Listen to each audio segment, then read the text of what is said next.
bersama-sama bersekolah minggu Tuhan. Terima kasih Tuhan atas berkat-Mu. Kami boleh Tuhan untuk melakukan sekolah minggu Tuhan pada hari Minggu ini Tuhan. Sebentar kami akan lebih lagi Tuhan untuk memuji nama-Mu. Dalam nama Tuhan Yesus Kristus, haleluya. Amin. Semuanya bangkit berdiri yuk. Kita mau naikkan pujian setinggi-tingginya langit.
Sehingga kami boleh kembali beribadah Tuhan. Dan Tuhan, sebentar kami akan mendengarkan firman-Mu. Berkatilah kami Tuhan, supaya kami dapat mendengarkan firman-Mu dan melakukan firman-Mu dengan baik Tuhan. Terima kasih Tuhan, hanya di dalam nama Tuhan Yesus Kristus kami berdoa mengucap syukur. Haleluya, amin. Halo, shalom, selamat sore adik-adik semuanya yang ada di rumah nih. Apa kabar? Apa kabar? Wah, kakak nggak bisa dengar. Apa kabar? Kondisinya baik-baik aja ya. Semua kelas kecil, kelas besar, semuanya kondisinya sehat, pinter semua, kondisinya baik-baik aja dan diberkati Tuhan. Nah, adik-adik semua, sore hari ini kita mau dengar kebenaran firman Tuhan. Ceritanya diangkat dari kisahnya Daniel yang tinggal di kerajaan Nebukadnezar. Hah, Daniel siapa ya? Kak Daniel yang mimpin WL? Yang suka bawa firman Tuhan? Oh, bukan, beda. Itu beda ya. Sekarang kita mau dengerin nih ceritanya tentang Daniel. Nah, tapi sebelum kakak mau cerita, kakak mau tanya dulu. Adik-adik semua pasti nih ya, adik-adik semua kan sekolah dan pasti ada ulangan, ada pelajaran yang kalian harus pelajari. Pasti adik-adik semua pernah ada di masa yang, aduh susah ya pelajaran ini, aduh aku nggak ngerti ya, aduh udah belajar bolak-balik kiri kanan, udah tanya mama, tanya papa, semuanya tanya guru, aduh nggak ngerti juga, nggak bisa hafal. Nah, apa yang adik-adik lakukan nih? Nah, mungkin ada yang nyerah ya, mungkin ada yang udah deh aku belajar besok lagi tidur, tidur lagi, atau ada yang belajar lagi sampai ngerti tapi nggak ngerti, atau ada yang berdoa. Nah, adik-adik semua, sore hari ini kita mau belajar lewat kisahnya Daniel, apa yang harus kita lakukan ketika kita di dalam situasi seperti itu. Nah, pada suatu hari, seorang raja bernama Nebukadnezar, dia terbangun dari mimpinya. Dari tidur dia yang biasanya lelap ya, di kasur kerajaan kan kasurnya enak, kasurnya empuk. Tapi pada malam ini beda, dia terbangun. Dia gelisah. Wah, karena dibangunkan oleh mimpinya ini. Dia nggak bisa tidur, mungkin sampai pagi nggak bisa tidur. Akhirnya pada pagi hari dia berpikir, aku penasaran banget sama mimpi aku ini. Aku akan kumpulkan orang-orang yang pintar, orang-orang yang pandai di negeri ini untuk menebak apa mimpiku dan mengartikan mimpiku. Dikumpulkanlah para ahli sihir, adik-adik. Tahu nggak adik-adik ahli sihir? Ahli sihir itu adalah orang-orang yang menurut orang-orang di sekitarnya itu jago, pintar-pintar, karena mereka bergaul dengan ilmu gelap, ilmu yang bukan datangnya dari Tuhan. Nah, itu yang disebut ilmu sihir, yang kayak ada kadabra jadi kodok. Nah, mungkin bayangannya seperti itu ya. Ada kadabra jadi apa? Jadi kelinci. Misalkan dari kertas berubah disulap gitu. Cut. Nah, ilmu sihir itu seperti itu. Nah, dikumpulkanlah orang-orang yang pandai di negeri itu. Ditanyakanlah kepada raja, oleh sang raja. Ayo, kalian semua ada banyak di sini. Kalian tebak apa arti mimpi aku? Nah, lalu ada yang bertanya satu, memang mimpinya raja apa ya?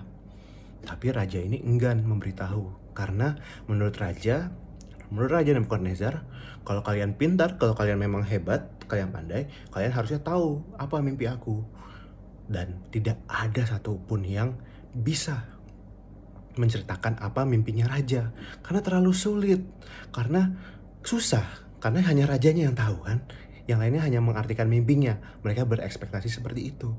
Nah, akhirnya nggak ada yang bisa nebak. Lalu Raja Nebukadnezar berkata, oke, kalau tidak ada yang bisa menceritakan mimpi aku akan bakar rumah kalian dan bunuh kalian semua. Bunuh semua orang pandai di negeri ini. Wah, sangat mengerikan ya.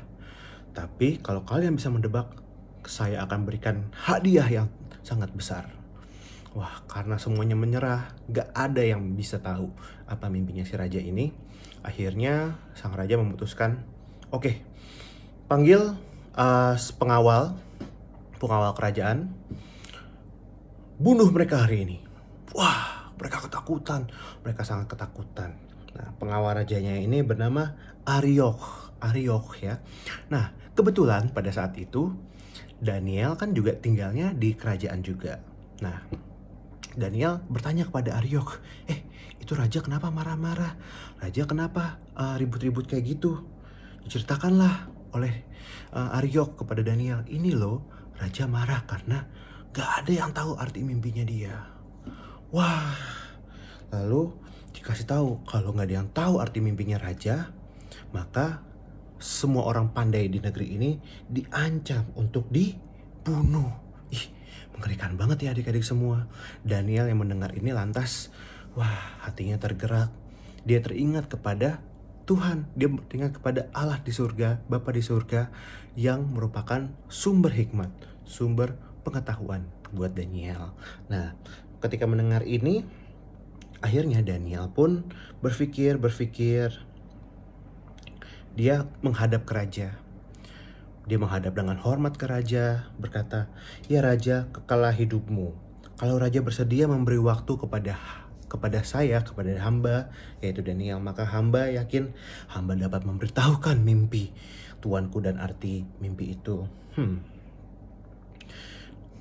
Kemudian raja berpikir, ya udah, karena dia penasaran juga dengan mimpinya, akhirnya dia menunda hukumannya ke ahli-ahli sihir dan orang-orang pandai itu menjadi besok. Kemudian Daniel berkumpul dengan Sadrak, Mesak, dan Abednego. Mereka sama-sama berdoa untuk meminta kepada Tuhan, "Tuhan, berikan hikmat, beritahu saya mimpi Raja Nebukadnezar untuk menyelamatkan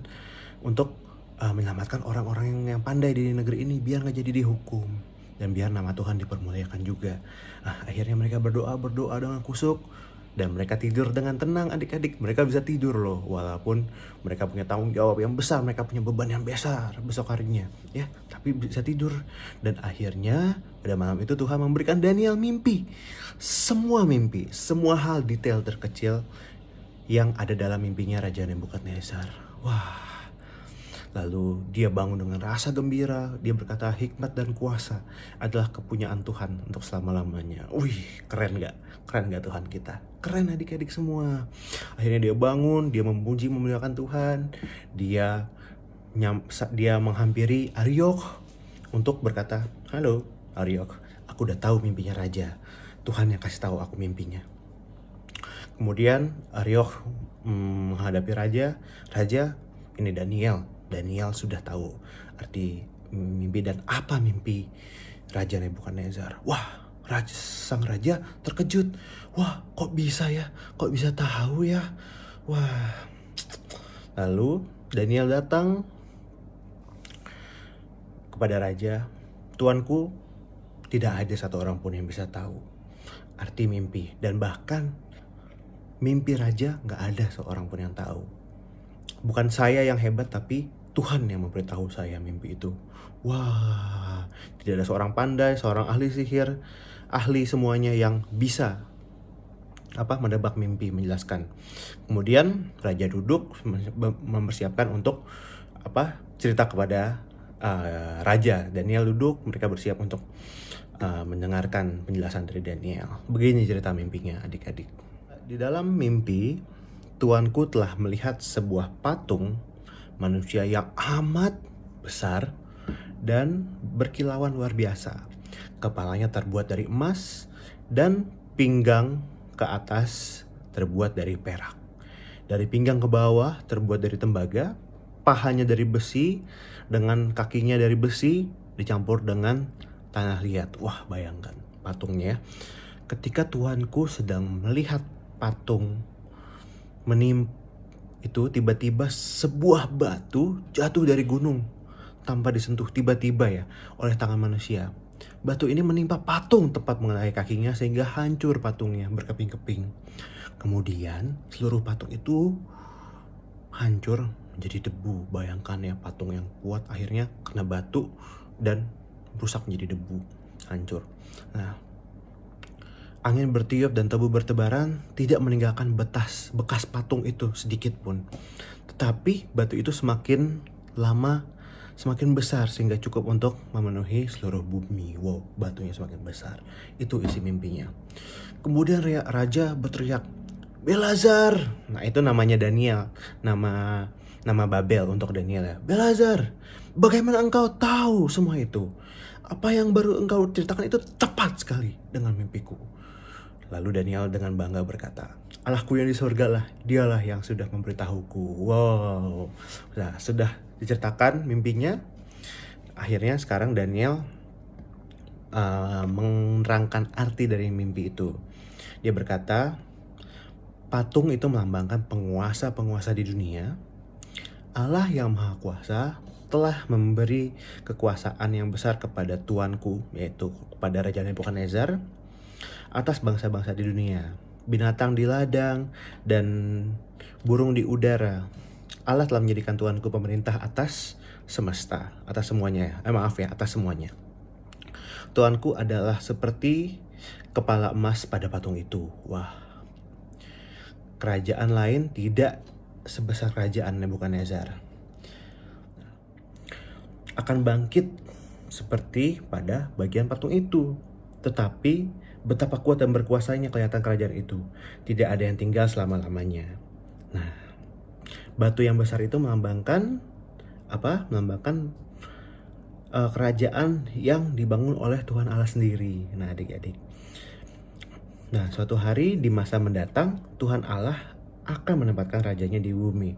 Kerajaan ini akan tumbuh kuat dan menjadi besar, memenuhi bumi. Kerajaan ini tidak akan pernah dihancurkan seperti kerajaan-kerajaan lain. Kerajaan ini akan tetap ada untuk selamanya. Nah, batu itu melambangkan kerajaan Tuhan yang dibangun oleh Tuhan sendiri. Waktu Raja Nebukadnezar mendengar apa yang dikatakan Daniel, ia pun turun, dia bersujud sampai mukanya menghadap tanah kepada Daniel. Lalu ia berseru, "Sesungguhnya Allahmu itu adalah Allah yang maha besar dan yang berkuasa. Ia layak dipuji dan disembah. Aku tahu hal ini karena hanya Engkau yang dapat memberitahukan mimpiku dan artinya." Kemudian, nama Tuhan dipermuliakan melalui Daniel. Kemudian akhirnya Daniel diangkat menjadi kepala seluruh orang pandai di negeri Babel. Dan ia juga mendapatkan hadiah. Ya. Kemudian Sadrak, Mesak, dan Abednego pun dijadikan gubernur di Babel. Ya, sementara Daniel dapat hadiah tinggal di istana raja. Wow, adik-adik, ceritanya ini sangat luar biasa ya. Karena Daniel mengandalkan Tuhan. Daniel ingat, wah, hikmatnya, kemampuannya, kepintaran Daniel gak akan bisa melampaui kepintaran Tuhan. Gak akan tahu ada seorang pun yang tahu detail mimpinya raja kecuali Tuhan. Karena Tuhan juga yang kasih mimpinya kepada Raja Nebukadnezar itu. Nah, adik-adik semua, ketika kita diperhadapkan dengan situasi yang sepertinya wah, susah ya. Wah, kayaknya buat seorang manusia gak bisa deh, gak mampu deh untuk mengerjakan ini. Tapi kita harus selalu ingat, kalau kita punya tanggung jawab, kita punya sesuatu rasa untuk menyelesaikan sesuatu, kita gak mampu, kita harus utamakan Tuhan. Nah, bahkan sebelum kita mau mengerjakan apapun, kita perlu minta pertolongan Tuhan. Kita perlu minta Tuhan kasih kepintaran buat kita, Tuhan yang kasih hikmat, ya, Roh Kudus yang berikan kita kemampuan. Nah, adik-adik, kita belajar pada hari ini untuk bersandar kepada Tuhan, Tuhan yang sebagai sumber kepintaran, sumber hikmat, sumber pengetahuan buat kita semua. Karena Tuhan yang menciptakan kita, Tuhan yang menciptakan otak adik-adik semua. Adik-adik semua pintar karena Tuhan yang kasih. Nah, oke, sekarang kita mau baca ayat hafalannya yang terdapat di Daniel 2 ayat 22b. Kakak bacakan, Allah tahu apa yang ada di dalam gelap dan terang ada padanya. Sekali lagi, Allah tahu apa yang ada di dalam gelap dan terang ada padanya. Nah, oke, adik-adik, biar firman Tuhan yang telah kita dengar pada sore hari ini boleh bertumbuh, tertanam, kuat, dan berbuah dalam kehidupan kita. Baik, mari kita sama-sama berdoa. Tuhan, terima kasih buat sore hari ini. Kami telah mendengarkan cerita firman-Mu. Kami mau belajar lebih lagi, Tuhan, untuk mengandalkan Engkau. Engkau yang adalah sumber kepintaran, sumber pengetahuan. Engkau yang membimbing kami dalam sekolah kami, dalam segala pun yang kami lakukan. Mohon ajar kami untuk terus bersandar, untuk terus berpegang teguh pada Engkau, agar kami, Tuhan, Engkau terus tuntun perjalanan hidup kami, perjalanan masa depan kami, biar kami serahkan kepada tangan-Mu. Engkau yang memimpin, Engkau yang jaga kami semua. Berkati adik-adik semua yang mendengarkan firman-Mu, berkati orang tuanya, pekerjaan orang tua, kesehatan, juga keluarganya, adik-adik yang ada di rumah, saudara-saudaranya, Engkau berkati. Terima kasih Tuhan Yesus Kristus, hanya di dalam nama Tuhan Yesus Kristus kami berdoa dan mengucap syukur. Haleluya. Amin. Oke, sampai jumpa minggu depan adik-adik semua.